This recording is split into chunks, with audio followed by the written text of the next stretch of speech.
Менің каналыма қош келдіңіздер. Бүгін сіздермен сникерс пирогты жасап көретін боламыз. Миксерсіз жасалу өте оңай, нағыз карамель мен шоколад дәмі бар ерекше десерт. Менімен бірге болыңыздар. Ең алдымен біз терең ыдысқа 200 грамм ұнымызды өлшеп саламыз. Кейін оның үстіне 1 шай қасық қамыр қопсытқышымызды саламыз.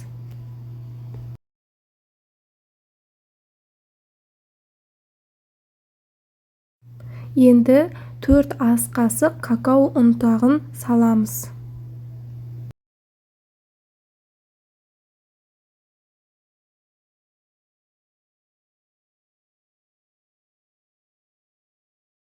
Осыларды енді бір келкі қылып араластырып шығамыз.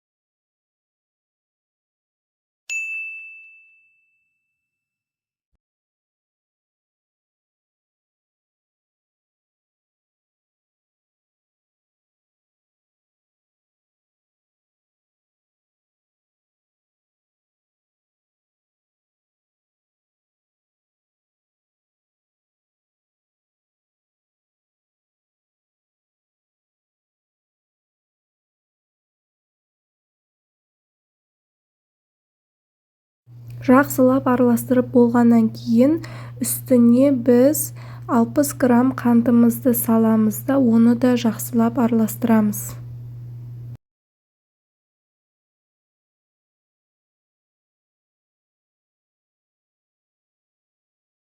Енді біз 150 грамм жұмсарған сары майымызды салып, оны жақсылап бір-бірімен араластырып шығамыз.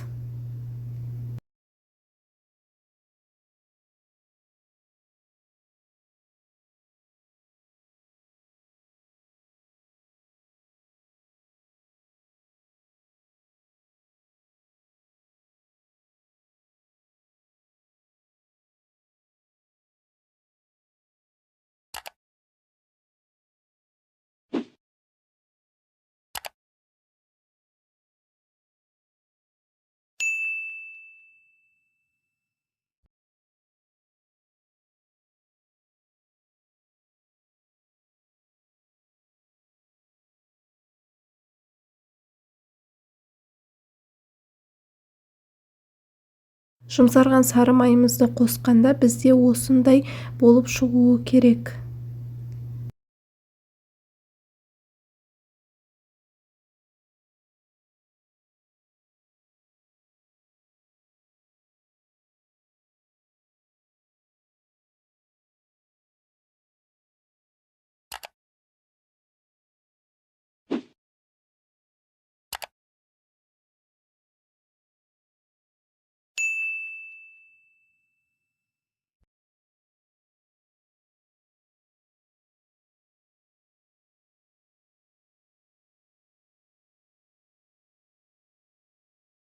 Ең соңында біз үстіне бір жұмыртқамызды қосып, жұмсақ әрі иілгіш қамыр жасаймыз.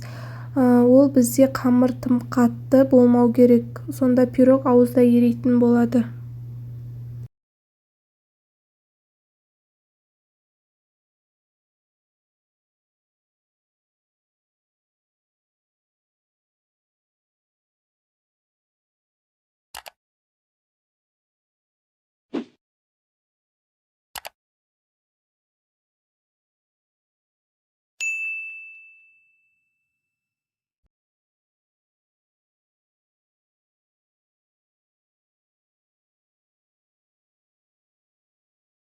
Мінекей, қамырымыз біздің қолға жабыспайтындай жұп-жұмсақ болып шығуы керек, видеодағыдай.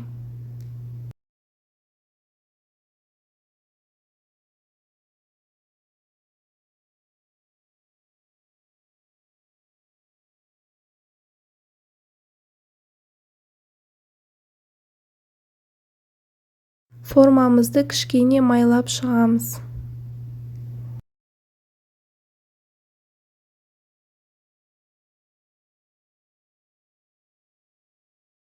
Дайын болған қамырды формаға салып тегістеп жаямыз.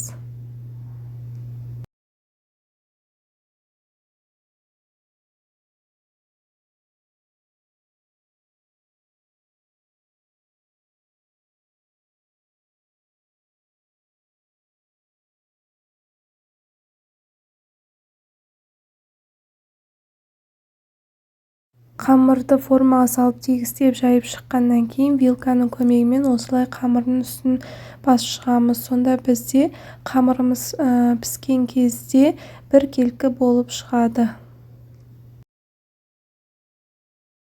Енді біз начинкасын дайындаймыз. Ол үшін терең ыдысқа біз жер жаңғағымызды салып аламыз да, оның үстіне варенканы салып, жақсылап бір-бірімен араластыруымыз керек.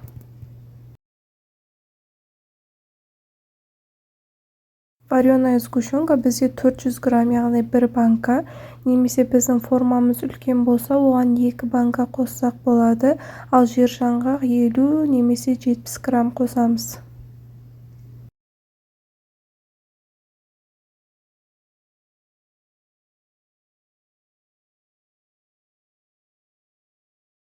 Екеуін дұрыстап біркелкі етіп араластырып аламыз.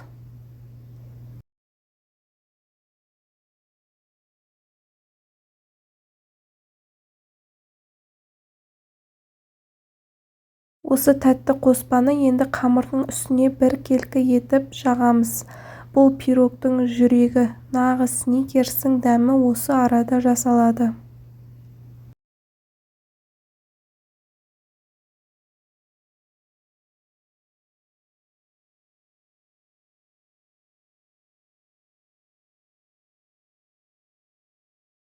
Осы арада біз пешімізді қосып қоямыз. Барлық жағына біркелкі етіп жағып шығуымыз керек.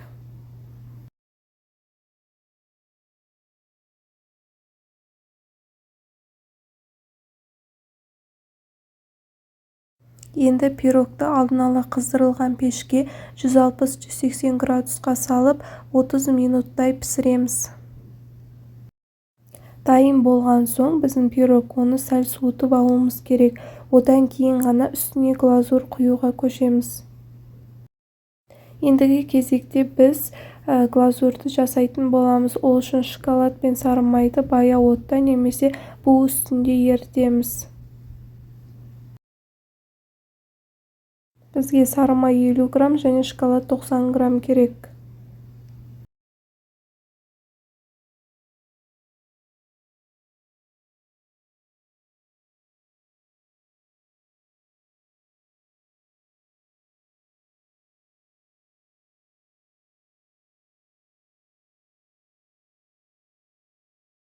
Глазур дайын болған соң, оның үстіне біз ұсақталған жер жаңғақты салып, жақсылап араластырамыз.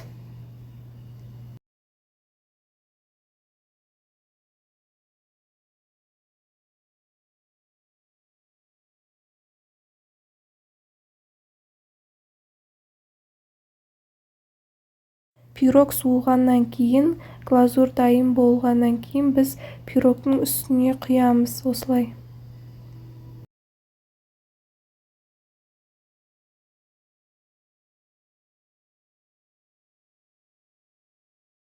Пирогты тоңазытқышта 1-2 сағатқа қойып толық суытамыз. Содан соң әдемілеп кесіп, дастарханға ұсынуға болады. Сырты қытырлақ, іші карамель мен шоколадқа толы нағыз вау десерт.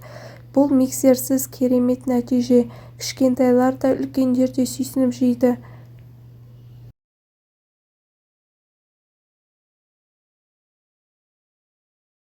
Міне, нағыз сникерс пирог осылай дайындалады. Егер ұнаса лайк басып, достарыңызбен бөлісіңіз. Келесі видеода тағы да дәмді, оңай тәттілер болады. Жазылып қойыңыз, өткізіп алмаңыз. Міндетті түрде сіздер де жасап көріңіздер. Бұл қарапайым ғана, бізде ингредиенттерден тұрады.